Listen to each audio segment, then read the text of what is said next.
Alô, irmãos e irmãs em Cristo Jesus.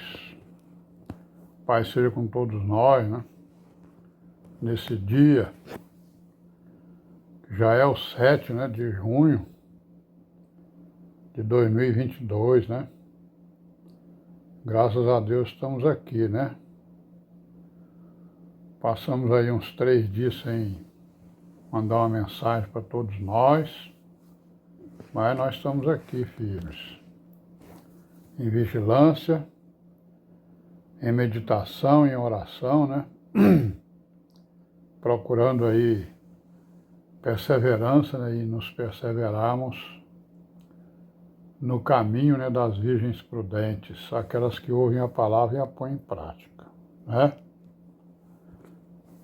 E aquelas que não estão embaraçadas, né, irmão? Quer dizer, quem estiver embaraçado tem que se desembaraçar. Embaraçado com coisas da vida, né? Que nós podemos nos embaraçar porque o mundo foi colocado aí para exatamente servir de laço para a igreja, né? E para aqueles que hão de honrar o nome do Senhor Jesus, o nome do Deus Altíssimo, né? Pai eterno, né? O Eié de Israel, o Deus Todo-Poderoso de Abraão, né? O Altíssimo. Então, nós estamos aqui, nós que nos queixamos de ser igrejas, né? Igreja, congregação do Senhor Jesus, estamos aí procurando exatamente seguir o caminho, né? Imitar, né, o caminho das virgens prudentes, né? Que ouvem a palavra e a põem em prática. Não sejamos, então, como as virgens loucas que fazem o contrário, né? Elas ouvem a palavra e entra por um ouvido e sai pelo outro, né? Mas estão no nosso meio, né? São virgens, né? Ou são consideradas ou vistas como virgens. Mas Deus conhece o coração de todos nós, né? Ele esquadrinha, né? O nosso coração, a nossa mente, os nossos rins, né? Como está escrito, né? Então Ele conhece as nossas intenções. Conhece, né, a nossa mente no seu mais íntimo, né? Lá na divisão, né? Como diz lá a palavra, né? Na divisão das juntas e medulas, né? Na divisão da carne e do espírito, porque o espírito, né, veio dele, né? Então o espírito é a lâmpada dele que está nos guiando, se nós deixarmos que ela nos guie, né? Então a Virgem Prudente ela deixa que a lâmpada, que é a palavra, né, que é o espírito, que ela, né, seja guiada por essa lâmpada, que é a palavra, que é o espírito, né? A virgem louca não, ela não dá importância exatamente a isso aí. Então nós estamos aqui tentando tracejar, né, travar, né, andar, né, pelo caminho das virgens prudentes, né? Então que cada um de nós examine a si mesmo, né? Veja se ele está no caminho da Virgem Prudente, né? Colocando exatamente o prumo, né? Naquilo que ele faz, naquilo que ele pensa, né? Porque o que determina a nossa ação é aquilo que a gente pensa, né? Se a gente pensa coisas ruins, digamos, né? A gente não vai fazer coisas boas. Se a gente pensa coisas boas, vamos fazer coisas boas, conforme está escrito, né? A boca fala daquilo que o coração está cheio, né? E, lógico, né? Se o coração está cheio, a boca fala, eu vou fazer aquilo que eu estou com o coração cheio. Não é isso? Pois é, então vamos em frente, né? Vamos voltar aí para a história da igreja, né? Nós vamos continuar, né? Nós paramos aonde? Nós paramos lá pelo ano 300, né? Quando então, né, apareceu lá um imperador romano que resolveu, né, acabar com a perseguição às religiões e principalmente né, aos cristãos e aos judeus, né? Porque, na verdade, eles perseguiam todas as religiões, só que, né, era como desculpa, né, para não dizer que era só contra os cristãos e os judeus. Mas a perseguição era contra os judeus e contra os cristãos e os judeus, né? E parte dos judeus faziam parte dessa perseguição. Então nós paramos mais ou menos lá pelo ano 300, nós vamos continuar então, né? Falando um pouco, né? É claro que não vamos falar tudo, né? Falando alguma coisa a respeito do quê?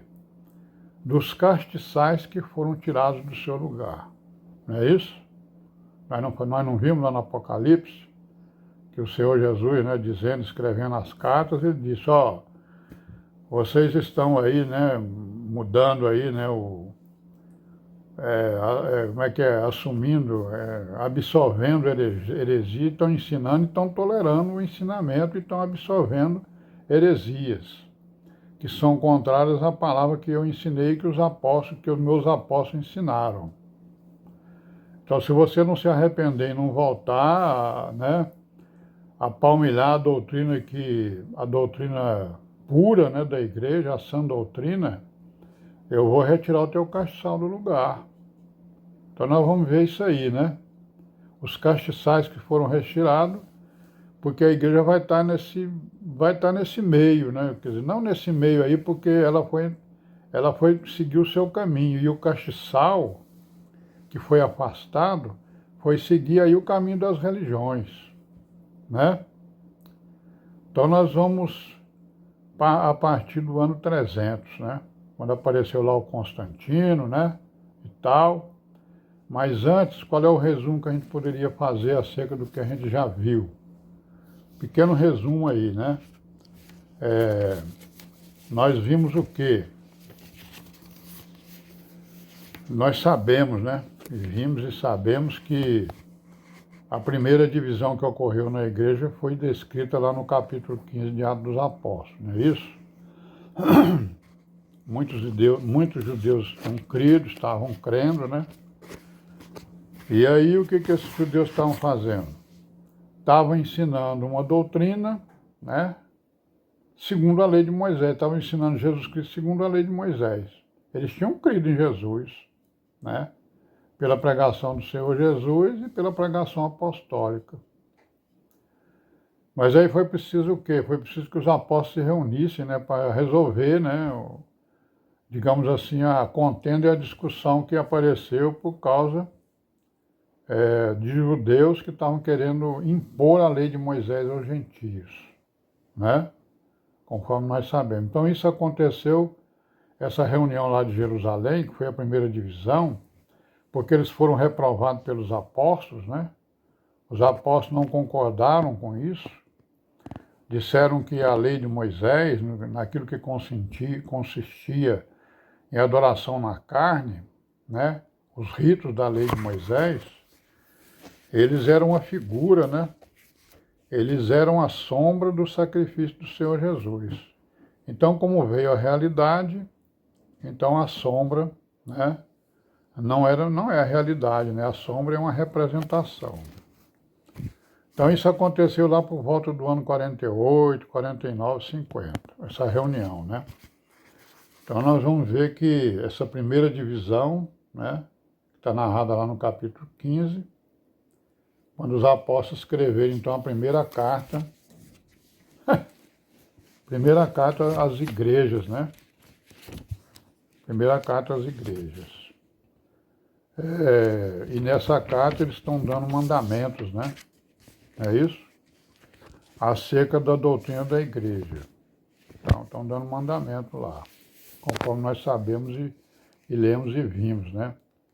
Por quê? Porque alguns tinham crido, né? Alguns que tinham crido, judeus, ensinavam que a lei de Moisés não havia sido abolida, né? O que eles estavam querendo dizer com isso? Estavam querendo dizer que a igreja deveria continuar a realizar, né, todas aquelas ações, né, aqueles sacrifícios, né, previstos e estabelecidos na lei de Moisés, né? matança de animais, né? Certos sacrifícios. Os holocaustos, né, irmão? Tinha os holocaustos e tinha a parte também das comidas vindas de vegetais, né? Bom, nós vamos parar por aqui hoje, amanhã nós continuaremos, se Deus quiser, e paz seja com todos nós. Amém. Né?